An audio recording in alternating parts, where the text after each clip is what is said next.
Okay, I'm going to go ahead and start.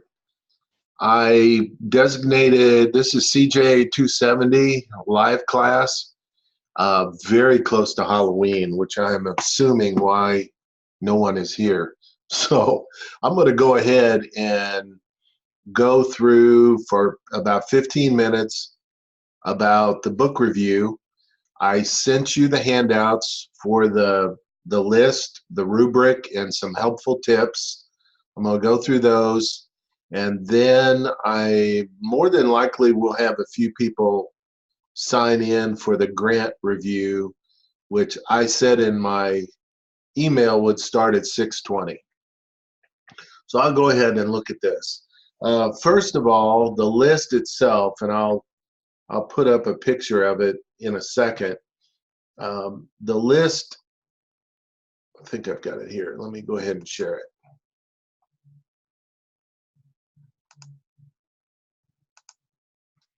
Okay. This book review list of books are books that I have on my shelf, most of them behind me, if not behind me at home. I'm always adding to this and bringing in more material that I'm reading. I just looked at what is on my desk that I'm reading right now, and I'm reading a book called Why Meadow Died: The People and Policies That Created the Parkland Shooter and Endanger America's Students. So I'm sure they're going to be drawing on data from Columbine also, but I just picked this one up last week, so that's on the pile. Currently, I'm reading a book called The Evolution of the Juvenile Court by a professor in Centennial Professor of Law Emeritus, University of Minnesota. And he is the coming guru of future reform juvenile justice policies. So he's cited a lot in articles, and his book is called The Evolution of the Juvenile Court. I'm about halfway through that. That's a manuscript with about 50 pages of citations. So it's going to be a scholarly manuscript that some might want to read that are going to graduate school, that are interested in possibly a master's or they're pre-law. This would be a good book to kind of see where things are headed. I also have a book a little lighter, if this could be lighter, a lighter topic, Inside the Mind of a Teen Killer by Phil Chalmers. And Chalmers is taking, several of my staff have heard him speak, and he is taking interviews that he's made with different, basically mass murderers, young mass murderers, some as young as 12, that are now on life sentences. And he looks at where they came from, their stories, family histories, things like that. It's a little lighter read, if something like this could be a lighter read, not as well cited. And this guy has a web page, philchalmers.com, where you can purchase his books, curriculum, material, and for about $10,000, he'll come speak at your school. So it's more directed toward his livelihood, but I am going to read it. I don't know if I'm going to put it on the list yet. And finally, a book I'm working on and have been for some time, a little weird title, but it's White Trash, The 400-Year Untold History of Class in America. Now, this monster is incredibly well cited. It's written by Nancy Eisenberg. She is a professor of American history at Louisiana State University, lives in Baton Rouge. But I'm very interested in what came before. As you see on this list, books such as Orphan Train and some of the early crack years that I worked, because I'm so old. I worked through the 90s, so I worked those years. But as you see on this list, even David Simon's book, Homicide: A Year on the Killing Streets, goes back to the 80s. These books on the book list and the ones I'm reading now, if I didn't give a URL to Amazon, you can pull most of these books up on Barnes and Noble, Amazon site, and buy them used for $5 to $7. Or of course you can get quite a few of these at your local library, and especially the university library. And so you should already be well into your book by now. Just a second on what I do for reading one of these books, starting out on any of these books that I have here. I look into the author and what they've written before and who is citing their material. I think that's real important to kind of see who these people are, what their motivations are for the book. I mean, are they doing scholarly research? Are they trying to make money and sell a speech or something? So it's always good to see where they came from. Some of these books, like number 4 on the list, Ain't No Making It, is basically a master's thesis. And so a lot of that material was what that person did, writing on to get further their education. And so that's kind of a little bit on what's on the list. I'm not going to add these other books yet. There's plenty of books here to read. Let's pull up something else. On the book review rubric. Now I sent you these. Let me make sure you can hear me first. I think I'm okay, but I'm going to check my controls real quick.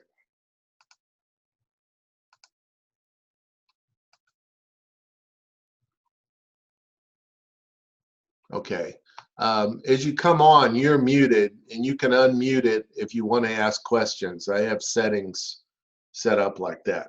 So right now you're looking, if you're doing the book review, you're looking at a document that I sent out. I had a graduate assistant do this about a year ago and liked it and kept it. But this is basically your outline of how to write your book review. And so, let's just start at the first. For the total 50 points, it's broken down in these segments, but you can look at the introduction. It tells you, what questions we're after to get these answers on. Introduce the title of the work, who the author is, elaborate on the author's contribution to criminal justice, which is the class. So we want to know, after you read this book, what kind of contribution does this make? I mean, does it push the research forward? Does it ask questions that could be research for further information about criminal justice? And the grading rubric will follow. As you answer these things, I'm going to score them right across the board. And it seems to be this was really helpful last 2 semesters. And this evaluation, critique, summary, comparison, each piece is laid out here for you. So 2 ways to do this. If you're at Ole Miss, you can write a draft and take this rubric in to the writing lab and have them see how close you are. You can also send me a draft copy, not the last 12 hours before everything's due at the end of the semester, but earlier. If you send me a copy of a draft and want me to look at it and see what you're missing and what I think you ought to add or work on, it's always that helps, and I don't mind reading drafts. The thing I usually see that probably about 20% of the students miss or don't think about is how their work reads. And there's a real simple tool to fix that, is just read the sucker out loud. If you read it out loud to yourself, you're going to fix sentence structure. you're going to fix a lot of your problems yourself. But I don't mind reading through it, but if it looks like something that you didn't write, that was just patched in off the internet, Wikipedia, Amazon review, I mean, I've looked at all these, so I know what they look like, and I've read them too. So, I want your words here for, I think this whole thing's probably 4 pages, which is not too much for a final project and not another paper. So just think about those as you go through it. And let's see, I have one more page on the book review, and it was just a list, book review guidelines and helpful hints. Pull my sign up here so I can read it. So these are just suggestions made by people that write book reviews, and book reviews are actually published in peer-reviewed journals from time to time. And there's actually book review wars with people saying this is a good book and others saying it's not. Those are kind of interesting to read in some of the major texts that are put out in criminal justice. But this, for you, will just give you some ideas, some suggestions on what to talk about about the book itself. One thing that you will see that's for points in the previous screen on the rubric is to bring in a comparison. It says compare the book with earlier or similar books or works. Let's expand that and not just say books. Let's say, since you might not have the time, you have other courses you're taking, to read other books by this author or look at them. But if you can pull up book reviews on one search, you can pull up citations that other authors have written and included this book that you're reading. If you're reading Ain't No Making It, you'll see that book is cited a lot by different authors. So you could compare something that another author wrote about that book or that is similar to this. So I can further explain that to you on the phone. That's usually a little twist that can cut your points, but some people do it beautifully without any help. I don't read drafts. They've written these before using this. They're like, yeah, I've done this since I was a senior in high school. So, but if you need a little help, I don't mind. I don't mind reviewing it online with you or however you want me to do it. I can red line it and send it back to you, whatever. But that's basically it on the book review. It is 6:21 and I want to jump to the grant, but first I want to ask if there's anyone has any questions about the book review that's online right now. I'll give you a second to either post a chat or unmute your microphone and tell me.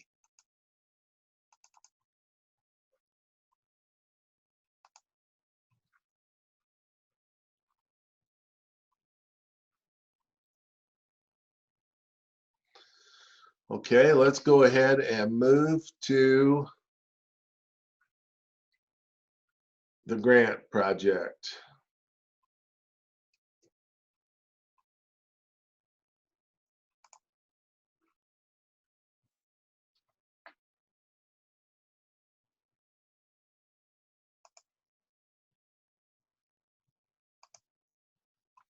All right.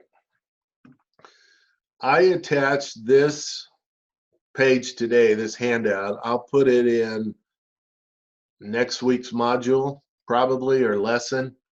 But I've sent it to you. It's in the course announcements. If for some reason you lose the email, it's in a course announcements too. But this, and along with all the examples of the grants, I would suggest to you that this document is going to be the most important to you, or probably the next grant example that I send, which is a more complete grant.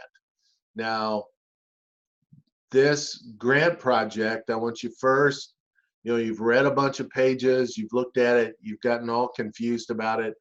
this 2-page document should clear a lot of that up. What you start with in this grant problem or project is, let's see, 1, 2, 3, 4, 5. It's in 5 sections. And what you start with is the problem statement. And from this document here, this is a reminder, and it's for 20 points, half a page for 20 points. That's not a bad deal for this class. You're going to start with your theoretical base. You've already written a few sentences about which one of these theories from the textbook has some meaning to you. It's not expected that you would buy into every part of every theory that's out there. I don't expect you to either. But when you write a grant, you're writing to a particular group who has the funds, who usually has a theoretical background behind them. I've written grants to the Casey Foundation, and the Casey Foundation is very restorative. They do not want to hear about classic crime control, locking kids up, giving kids sanctions. They want to know that you're doing social theories, restorative justice, and working to keep kids out of detention centers. So if you're talking about more officers on the street, more sanctions and truancy courts that'll detain kids that aren't going to school, they're not going to fund your project. And so I just want to get it in your head that you have to have a theoretical base when you write these grants. So you're going to come up with, whichever one has some meaning or resonates with you, I guess is the word. And in this little handout here, I even give you the textbook pages where you can find those again. Remember, you've already written on it once. And so within this problem statement, you're going to write a little bit about the theory of your theoretical base and where you're coming from on your particular grant project. The other part, so that's 1 or 2, 3 sentences, something like that. The next part of the problem statement is your geographical area. Now again, you've already had an assignment that you wrote about Jackson, Mississippi, Baton Rouge, Chicago, Memphis. You looked at a geographical area. Now remember, it's not a state, it's not the entire United States, it's not Bulgaria.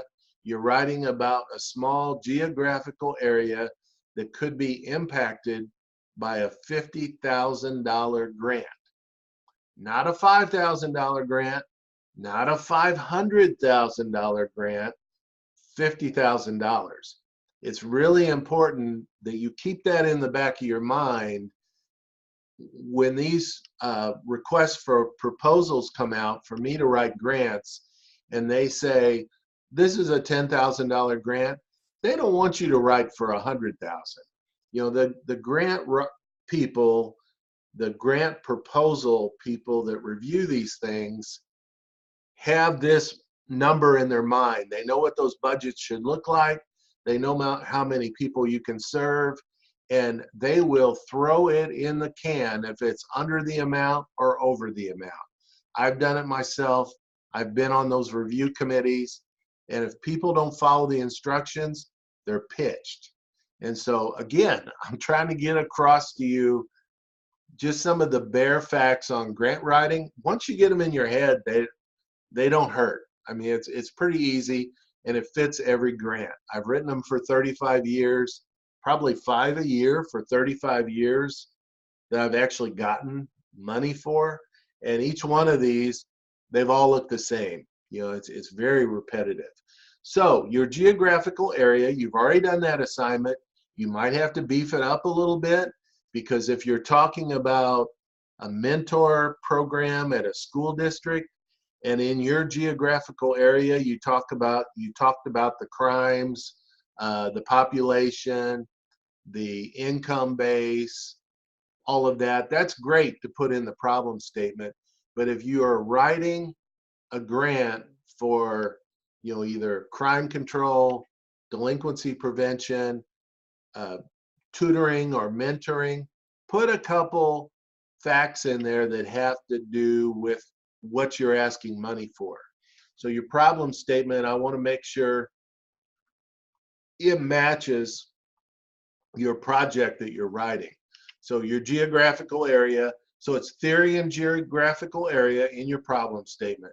Half a page usually, some people write a page, whatever you want with that. Let's move on to goals and objectives. Number 2, you haven't written these before. In several modules, I've talked about them though, and I think I even have a PowerPoint where I have narrative within the PowerPoint about goals and objectives to give you more detail about this. I'm going to give it to you again right here. 10 points, because this doesn't take up much room, doesn't take much time, but it's really specific. And this is one that usually people screw up.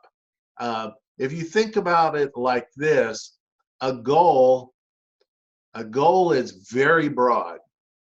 Goal 1 in this little example, and I pulled little examples out of other students' grants so you could see what's a good goal and what's not a good goal. To assist mothers of at-risk children to become better parents. Great goal, very broad. And I like to think of a goal like, if somebody asks me, what's my goal? It's like world peace, or stop crime, or more kids should be successful at school. I mean, those are all happy, feel-good kind of things that if somebody was real rich and maybe had just a touch of Alzheimer's, they might write me a check for $50,000 just saying those words, right?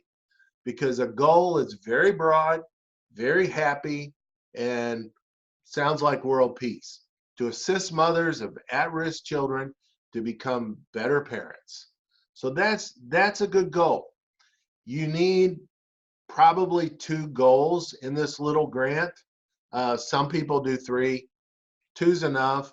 1's usually kind of short.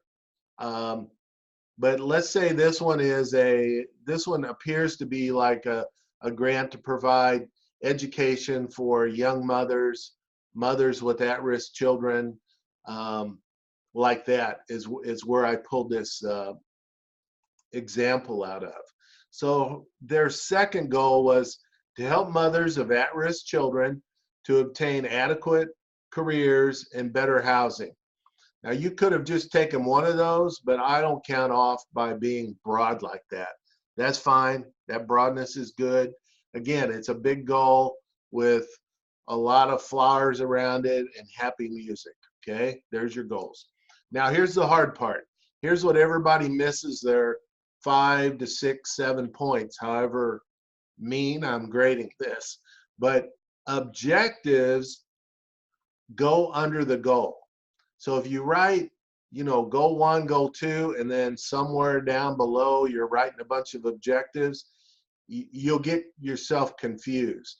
What you should do is under goal 2, this person wrote the objective to give them drug rehab. That is worth 0 points. That's not an objective. An objective is specific. And so what you write is an objective under to help mothers of at-risk children obtain adequate careers is you put right here, forget the drug rehab, put to provide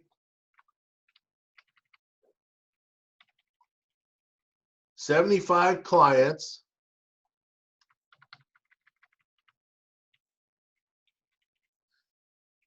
adequate drug rehab and to have at least 85% of them clean after 1 year of services provided.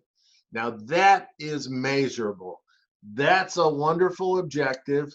That at the end of the year, somebody who gave you $50,000 could go back and say, how many people did Caitlin serve for this grant? And Caitlin's grant reports would say 25. And they go, huh, I thought she said she was going to serve 75. And they're like, well, maybe next year we'll give her half as much money or a third. But you know, if you say you're going to do 75 in these, you want it to be a reasonable amount. Now, I know we're all wanting things to go positive, so I'm not going to tell somebody, you know, for $50,000, you're not going to be able to provide 75 people treatment. I'm not going to grade down for that. I know that's not possible, but all I want you to show me on this is that you have a measurable objective. Okay? So this is why the objectives, at least the objectives, you need to send me a draft, give me a phone call, send me an email so I can help you tweak them. I'll help you write them. Okay? But make sure that the objectives are measurable. See, now the second one, to assist 50 clients to achieve better housing and careers, that's pretty good. But then I would also add and have 80%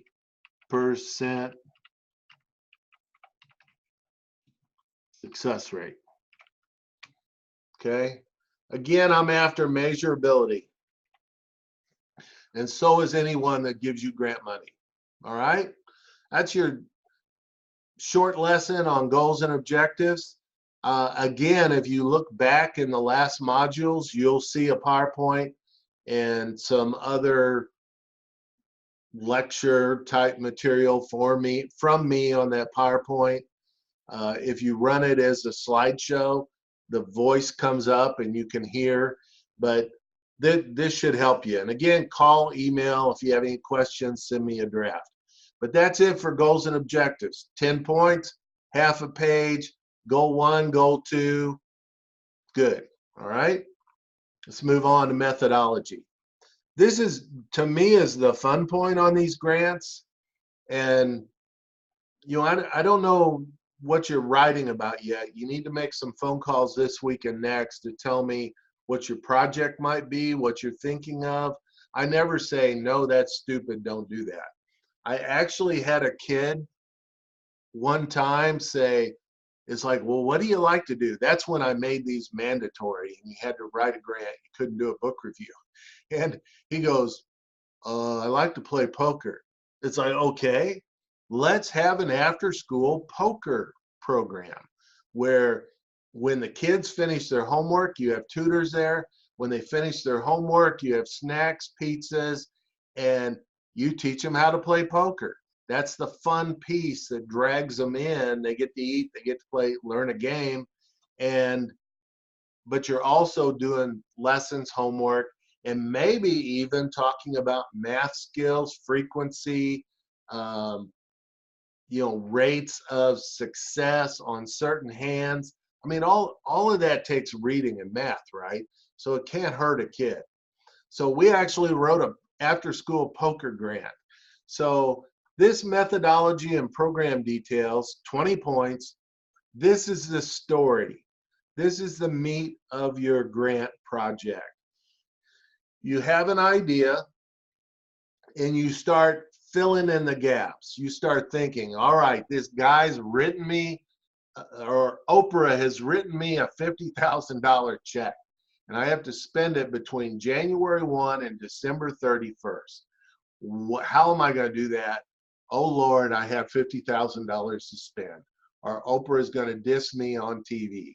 So how do you start? You know, you're going to have to talk about setting up a committee of people in the community who have also run programs, bringing in a minister, a principal, school teacher, parent, don't forget the parents, a couple kids, and form a committee and start talking about this grant project. And then you might have to put an ad in the paper to hire a program director.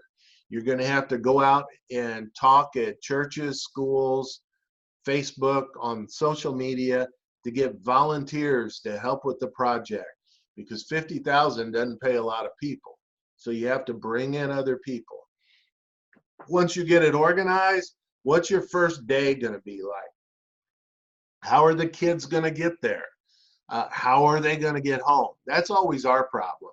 Kids can get here pretty easily to do programs, but then getting them home seems like always a hassle. You have to have staff stay late. You have to have volunteers. One of us has to stay back and do it after work. You know, I have a coding, foster care kid coding class that gets over at like 6 o'clock, and I have one female staff to transport. Well, right now it's 8 little boys, and let me tell you, that's not a good situation. And so we try to have somebody else come in to go with her to help transport these kids home, to keep an eye on them so they don't get out of control in our transport van. So here's a transport person coming back now that's a grant person doing midnight watch. So I have people going up until 10 o'clock at night through here, and it all has to be coordinated, and it's got to be up here in your head. Who comes, who goes, how do you get them there, all of that kind of stuff.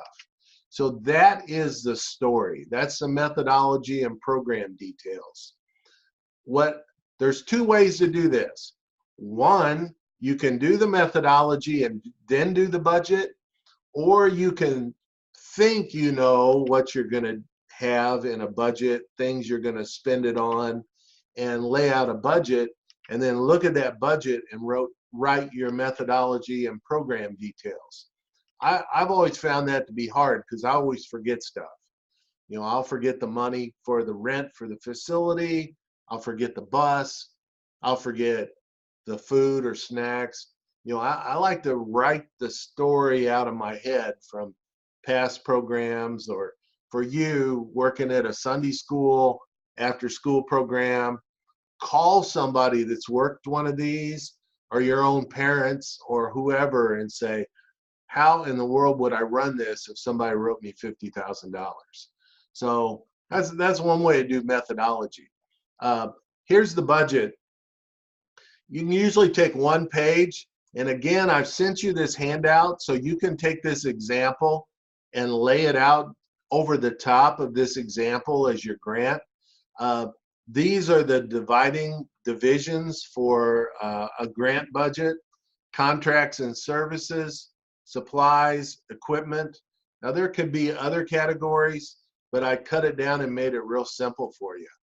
And some of these, let's say that you're paying, you know, you're serving quite a few kids, you're paying this educational consulting, babysitting, transportation, and you're like, oh my gosh, I don't have enough money for rent.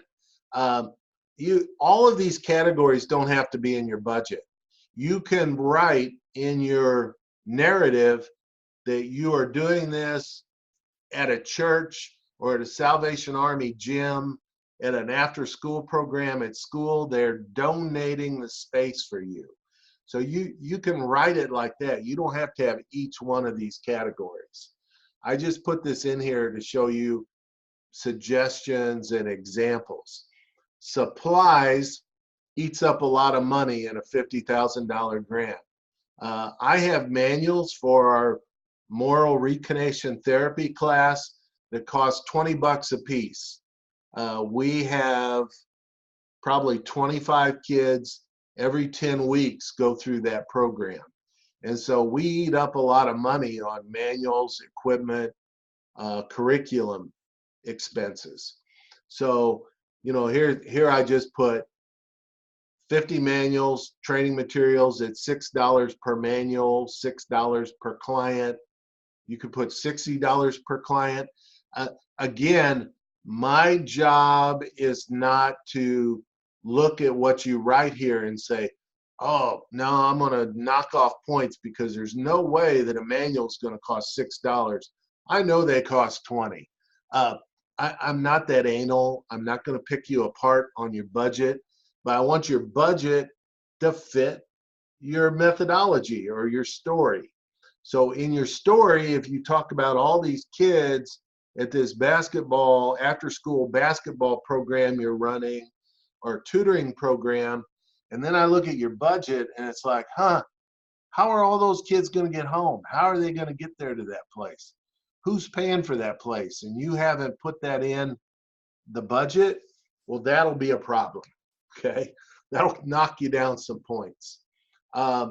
Equipment, yeah, a lot of times there's stuff in supplies. I always like incentives, gift cards,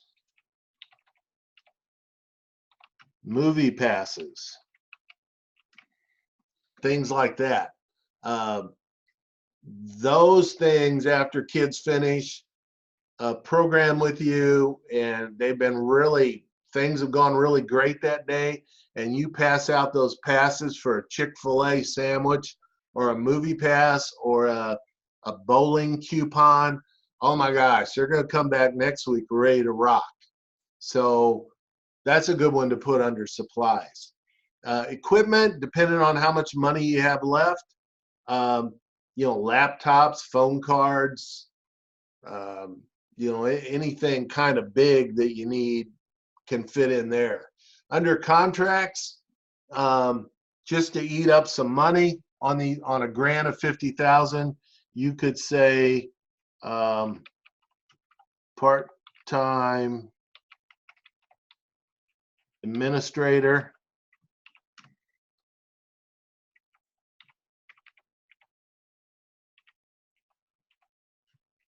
$1,000 per month. You just took half your grant. Okay, that's fair. Somebody to actually keep track of how many kids, be responsible for the program, make sure all the supplies are there, equipment, popcorn is there coming in, and also keeping track of successfulness at the end of the grant period is worth $1,000 a month. So that's another thing that could be added to this handout or added to your grant. Might need to be added to your grant because you're going to talk about, they can call me either that or program director. Okay, not a bad thing. I've already went over this. $50,000 means $50,000, not $500,000. So get as close as you can.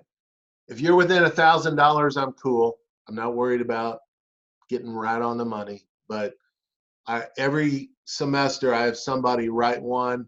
They didn't get this, they didn't see it, and they write a $200,000 grant. And some write $100,000 or $1,000 grant. It's like, man, I don't know how many times I could have said this. It's $50,000. The last section of these grants in a graduate class, or if I was actually teaching one of these for money to teach people how to write a grant all semester or 2-day seminar, we'd spend a lot of time on this.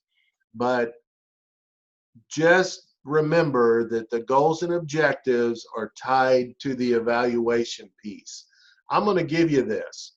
In the last class, or you can email it me early, but I'm going to give you a little paragraph that you attach to the end of your grant that basically says, as the grant starts, we're going to look at who these kids are, or parents, clients, fathers, mothers, whoever. We're going to look at a pretest to see what they think about certain things, about the program, how they're functioning, whether they have a job, how much, you know, sobriety they have, if they're a kid, law violations, you know, or they have anything going on right now.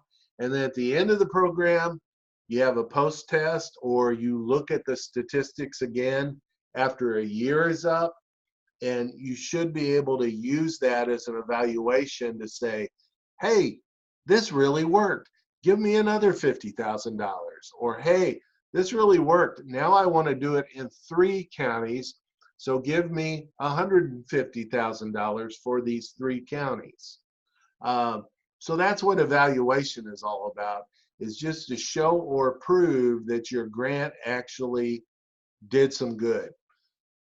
I don't expect you to write an evaluation. We don't have enough time to get into this section, but it is very important. So I give you the text to add, and because you listened to me and added, I give you 5 points. Okay, so that's evaluation, and that is the end of this handout. It's fairly simple. Hopefully you're relieved. The other thing to be relieved about is as you go through this, you're like, oh, I know I'm missing something. Something doesn't fit right. Again, send me a draft, call me, send me the draft and call me. I'll go over it with you. However we need to do it, not right down at the deadline, but between now and a week before the class is over, I'll go through it with you, clean it up. If you make the changes I suggest, there's no reason why you shouldn't get full points on this assignment. I just want to teach people how to write grants. I think no matter what you do as a school teacher, business person, banker, police officer, juvenile officer, it doesn't matter what your job is. You're going to end up in a volunteer setting, church setting, Boy Scouts, soccer club. You're going to want to ask somebody for some bucks. You don't want to spend all your money on buying new nets or new turf for the soccer field. If you're part of the soccer world parent someday, you're going to want to know how to write a grant proposal or a project proposal to the local bank, so your banker will write a check for this. So this is the format for getting money like that. And this is also the format to get millions of dollars of federal dollars if you work for an agency like mine. Years ago, we wrote $1 million grant to start drug courts in our 3-county circuit. And I think it was $1.2 million. And it flew 10 of us all over the country for 2 years, meeting with drug court professionals, gave us money to hire a drug court administrator, to bring in extra time for judges, pay for treatment. It did all kinds of things for a 3-year period, $1.2 million. So using this format. So it's very useful. And what you have today gives you about 50%. The other 50% is coming up with the idea, putting the idea up here for the title. My Pretty Pony Rehabilitation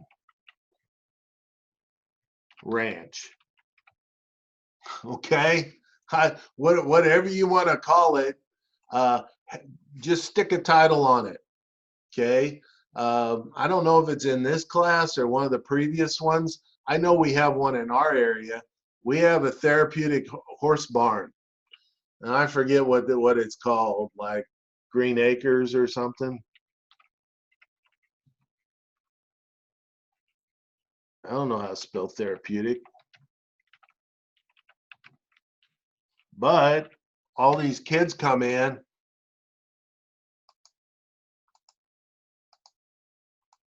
All these kids come in, and they have overhead cranes and stuff to load them on these horses. Some of the kids have severe autism, that they're nonverbal, and their therapists come out with them. They put them on these horses. They have to do sign language on when to stop, to walk, to be able to stop and pet them. They do all kinds of great therapy at this therapeutic horse barn. We have gone in with community service kids there and built fences, shoveled horse manure, moved their horse manure to our garden projects, and have those kids kind of see. They're not able to work with the little kids on the horses because that takes training, lots of training for those staff to be able to do that.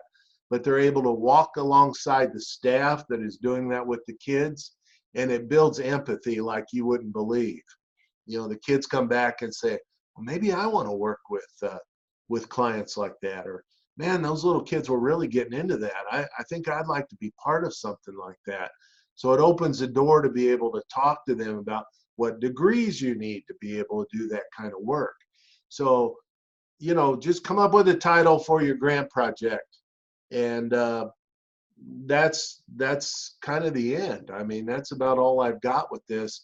Hopefully, going through this, I've taken away some of the fear.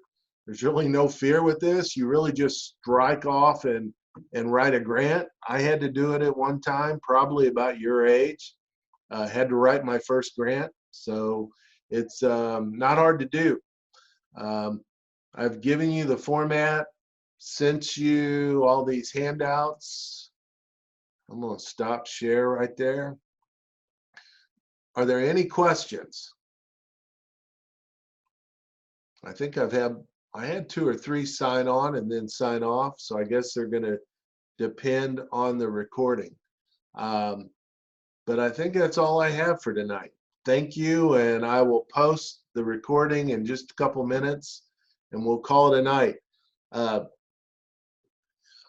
Absent-minded professor didn't realize this is that close to Halloween, so probably is why we don't have a lot of people live, but that's okay.